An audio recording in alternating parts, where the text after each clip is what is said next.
We have a HDS 9 here. I just wanted to do a real quick video. A customer complaint for this one was not powering on. The customer said the power button is defective, I guess. I'm not sure how he came to that conclusion, but it seems that he was correct. So on the HDS 9s, I just wanted to show this real quick. Let's hook up power. Took the board out of the unit, the main board. So we have 12 volts going into the board. This is the connector right here for the button assembly. Right here, this small connector. And if we go over to the microscope, let's see if I can get this.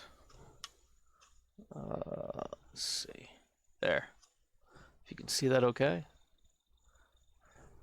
The last two pins on the left-hand side here, closest to these two holes, those are the two contacts from the ribbon cable that control the power button, or the power button shorts those two when you press the power button.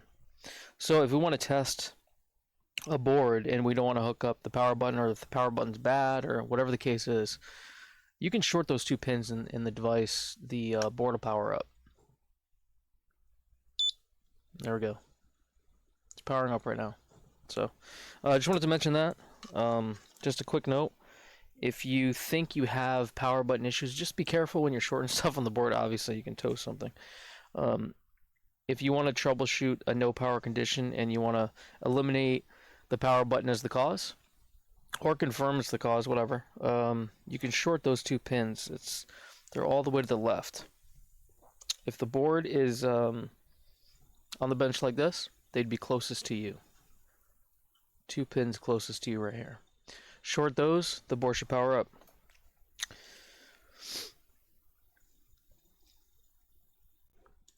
And just wanted to mention one more thing. On the HDS 9s, it's a little different the way the button assembly is. In fact, I don't believe the button assembly is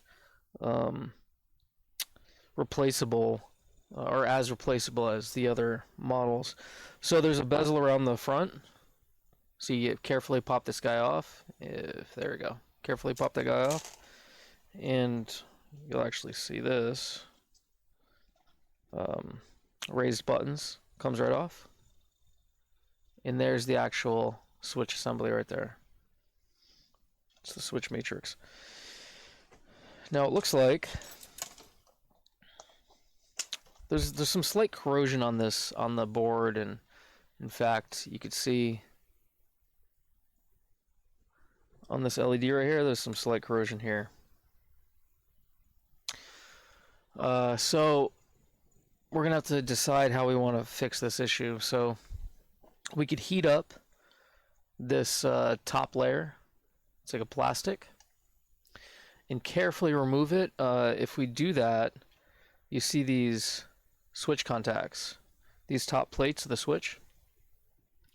These will become like loose because this plastic layer holds these switch contacts in place. So we can do it. We can carefully remove it. We just got to make sure we put these switch plate contacts, the plates, back where they were.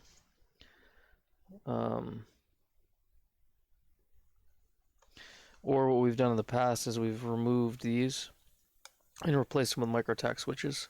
We could do that, but if I were to do that, I would rather replace all the switches with microtac switches. The reason is the tactile feel. The microtac switch is going to feel a little bit different than the existing switches. So if you want to get the same sort of feel, you can replace them all. In this case, since it's the power button, excuse me, it might not be that big of a deal to just replace the power button with a microtac switch, because the power button will feel a little different, but maybe that would be okay, because then you'd know you're pressing the power button, I guess. Okay, just wanted to do a quick video on that, to show how to take off that bezel. Again, it just kind of pops right off, and then you'll see your switch assembly, your switch matrix underneath that. If you want to determine if your no power condition is related to the power button or not, again, you can short the bottom two pins on that connector very carefully. Be careful and make sure you're only shorting those two, and that'll power on. Just a quick short, and it'll the board will recognize that as a power button press, and the board will power up. All right, if you guys have any fish finders or anything electronic, go to the website, www.rudolphrepairs.com. Click on mail-in repair, and send your device in, and we'll get it fixed up for you. All right, until